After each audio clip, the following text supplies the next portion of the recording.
Hey guys, Nacho here again. Just going to give the final update for the Warrior on the season and yeah, everything I've done with the build so far. So we're running Sunder and Earthshatter for the main two skills, Sunder being the mapping skill, as you saw in the intro there, Earthshatter being the bossing skill. So we are running the Atuli scaling because who isn't running Atulis? And then I just got Defy 2 to have a swap for bossing when I need to use Earthshatter. And then we're running Brutality, Heft, Branching Fissures requirement, and then we actually have Heavy Swing right now on Sunder. This spot can be like nearly anything. Like if you need the leech, go for it or whatever. This is just solid damage. I'm probably replace it with something else here before too long. Stoicism was a good one if I didn't care about the attack speed. Earthshatter, we're running Bloodletting, Brutality 3, Heft, Branching Fissures 2, and Fist of War for the scaling of the cost. Seismic Cry is our war cry we're using for the Earthshatter. It also gives us extra empowers, which gives us aftershocks for the Earthshatter. That's pretty strong. So this one actually wanted the lowest level possible, and then we put Raging Cry, Enraged War Cry, Tireless, Efficiency, and Second Wind 3, just so we have more uses in case we don't get the rage that we need to, like when we set up on a boss. Usually it only takes like 2 or 3 pops, but I just got sick of chancing it, so I put this on there. It seems to be working pretty good. Scavenge Plating and Wind Dancer tech. This is like the big update for the Sunder in particular. So Sunder can't actually get you armor break because it is a payoff skill, right? So it has payoff on armor break. So we needed a way to proc Scavenge Plating, which we're running just +1 skills, prolonged duration to get extra time on the stacks, and then this is just to recover some life. And then Wind Dancer is doing the armor break on the Little Trash. So as I'm going through the maps there, you'll kind of see I just leave some stuff running behind me, and this will get my stacks up all the way. We're running the armor break 3, Uruk's Smelting, just for more armor break, and then Brutality 3 and Heft. If I wanted to dedicate more decks in the build, then I would maybe run a higher level, but I just went for the lowest level possible. And then magnified areas, so we can really make sure that we hit stuff when we proc it. And then we're running the companion with Brutus Brain, and this is just a check for the decks for the amount of green things that we're using. And then Bone Shatter is our main movement skill. We're running Rigwalds, Brutality 3, Rapid Attacks 3, Defy 2, and Heft. We just put some damage supports in there just in case when you're zooming around the map with it, if you get near, like anywhere near a small mob, it just kind of pulls you in to it. So I wanted just like a little bit of damage on it, and there's not more attack speed that I can get. So I just, that's what I did. We'll go into the gear. We actually have 3 weapons here now. Pretty big deal. So this is the one that we used for mapping. Mainly we got Onslaught and increase attack speed on it. And then +5 levels is pretty important when you're one-handing for it. You really want as many levels as you can. And I put skill speed in the socket. The damage is enough, so I didn't feel needed to put an Iron Rune in there, and the attack speed kind of felt nice. So that's where we went with it. This is one of the bossing weapons.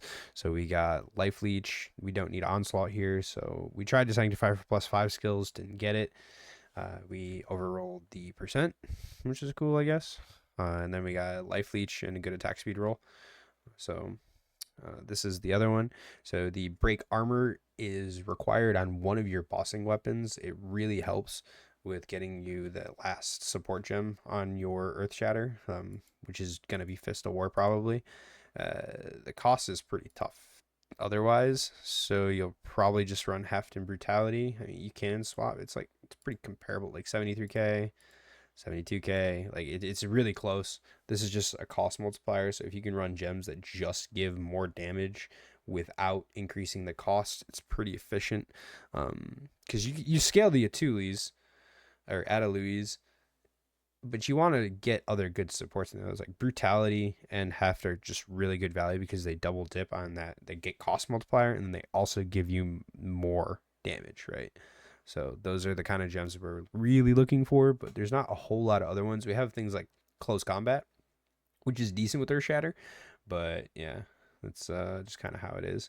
And then Sunder, I have it on a hard swap right now so that I can choose if I want to use a shield or if I want to try the two-handed, but I'm mainly mapping with just the shield at this point, so it'd just be weapon set 1. Weapon set 1, as far as like the skill tree and stuff goes, it's like that's my speed and my armor for mapping. And then the second boss set is we've dropped basically all of the defense nodes and we just grabbed more damage. More damage. We need to stun the bosses and then just kill them while they're stunned. That's the most efficient way for the build. Seismic Cry. I'm actually meaning to swap this over to weapon set 2. So that I only war cry with the double wield. I think there's some interactions with the snapshotting of the Earthshatter and the way that I have the tree set up. Like you really want it on 2. I needed to do some more looking into it and some testing, but you want the cry on set 2. Scavenge Plating, it's just autoed. Wind Dancer's autoed. Mendel's is autoed. Earthshatter you want on weapon set 1, so the Rigwalds get you more attack speed. And that's all of that. Going into the rings, this is one of the only spots that you can actually get increased rarity. So grab it as much as you can. If you have to give up a prefix or suffix for a resistance, that's fine. But you also need life leech at least on 1 ring. Otherwise, you're going to end up having to drop a rune or something like that in your weapons for life leech. It's kind of awkward. And then I picked up mana leech for the offhand for bosses, just so that I can guarantee that I have Seismic Cry mana, just like on the off chance that I don't. Because there's not really another good suffix that you can get other than attack speed. Like attack speed would be good here, but I didn't get it to start. Like it's kind of hard to get +4 skills and attack speed and the break armor mod. So it's possible, but you really want to fracture attack speed to do it, and I just haven't done it. And so attack speed's not super important for the bosses at this point. So yeah, it's just kind of how it is right now. I'm not too worried about it. I don't mind the mana leech. The other ring that I'm running, again 22 rarity, I had to give up a suffix here for resistance. I grabbed all res. Highly recommend grabbing all res rings, and then you're gonna need chaos. You might even need to go chaos and then also chaos hybrid on a ring. Chaos was definitely by far the hardest thing to get for me because I have fire resist here and no resist here. No resist obviously on the helmet, no resist on the amulet. So all of my resistances is from the rings, the belt, and then this one spot in the boots. So definitely grab the rarity here because I could.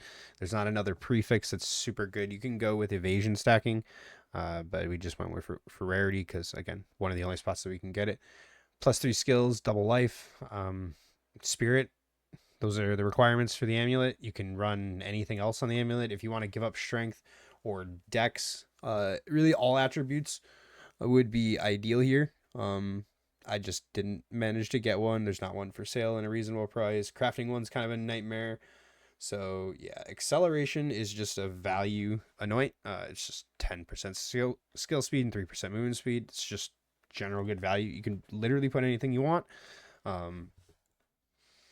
+3 skills is the big thing, and then double life spirit. So, try and find something like that if you're trying to build this.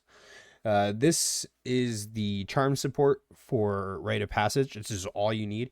Is basically just the implicit. I went for a desecration on a prefix also, which got me the chance for charms to not consume charges. If I have really good density on maps, I basically don't ever drop Rite of Passage at this point, which is really cool. There's one that gives DR, max life, armor.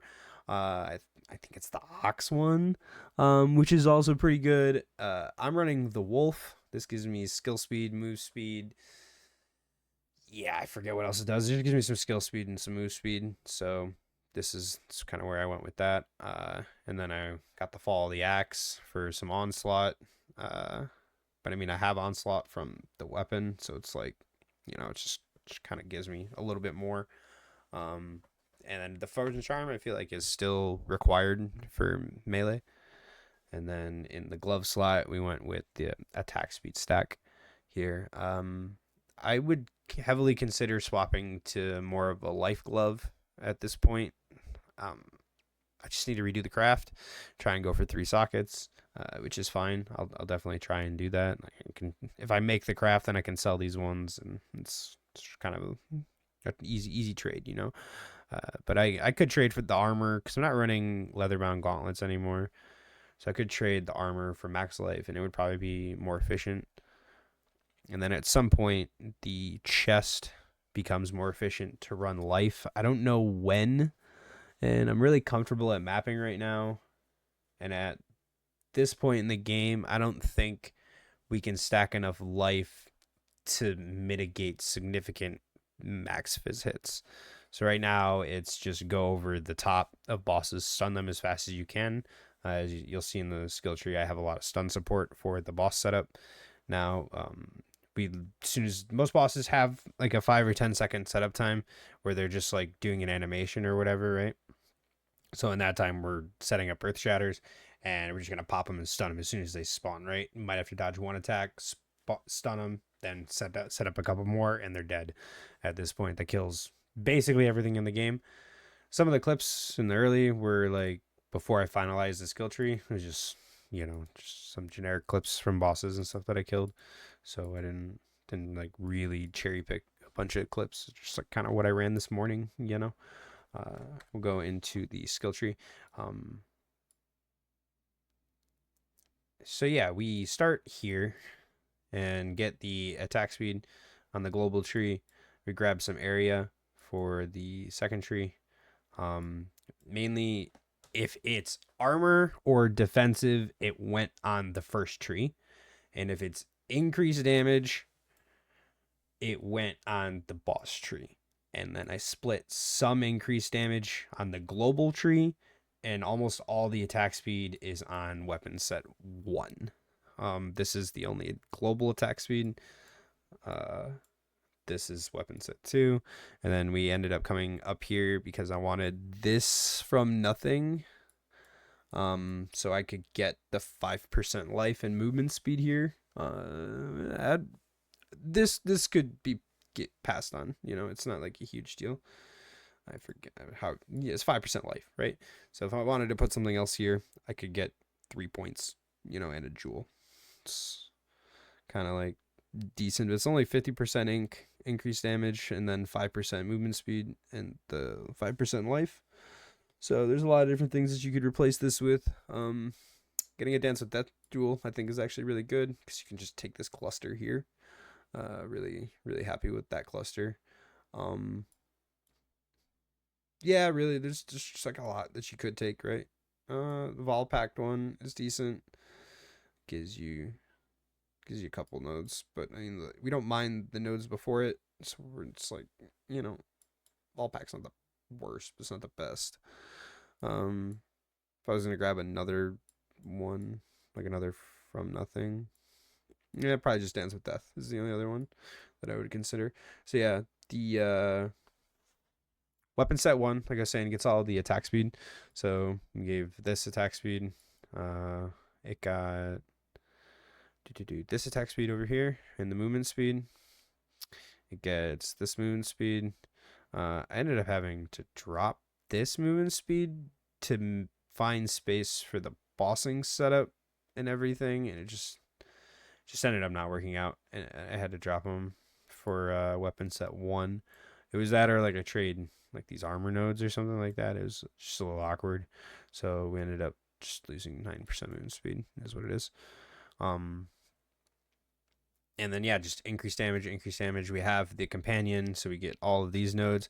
The main thing is I wanted the increased damage nodes that I didn't have to take travel nodes for the bossing setup. So anything that was just right by something that I was already taking, like these 2 nodes, 15%, so 16% because of my jewel, which is mainly just a rage on hit jewel. I got a grant charm thing with it, which is kind of convenient, but yeah.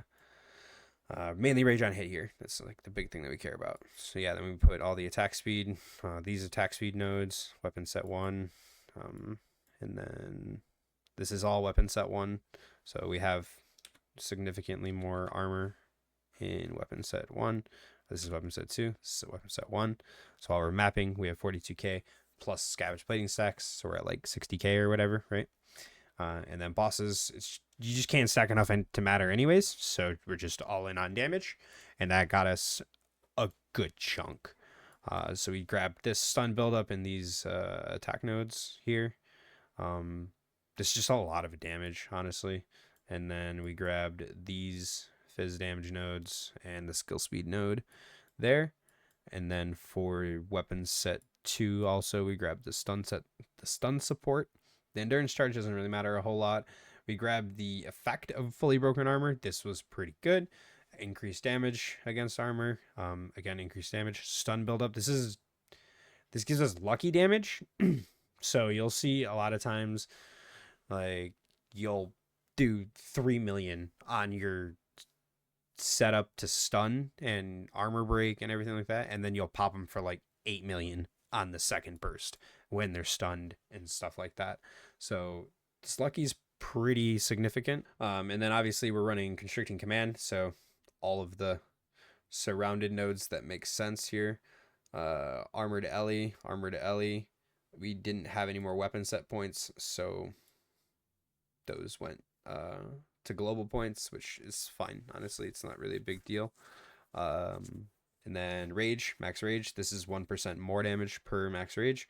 We also get the rage on hit and the charm thing here, so really good. Warcry speed was heavily considered. I like it, but it's not really needed at this point. And then overleech. This has felt really good during mapping. Again, something I would consider putting in weapon set 1 if I wanted to, but I don't think it really generates me anything. Like it's like you can trade attack speed for damage, but then you gotta pick up attack speed somewhere else, kind of thing, you know? It's like trading the same effects for other things. So I tried not to spec too many things into weapon set 1 that I would just grab with weapon set 2 somewhere else. This attack speed cluster is probably the biggest against the rules, I guess, thing that I did. Or maybe this up here. Because it's a global set, but I needed just a little bit of attack speed in the global set for the bossing set because I don't have attack speed on the offhand. So it's just kind of where I'm at with it. Otherwise, I mean, there's a lot of things you could do with the weapon points, but overall, I'm pretty happy with it. And we smash bosses. So that is the build. That's the tree. I don't think the Atlas tree matters or anything. Like, you just run what you want, you know. So it was good seeing you guys. Have a good one.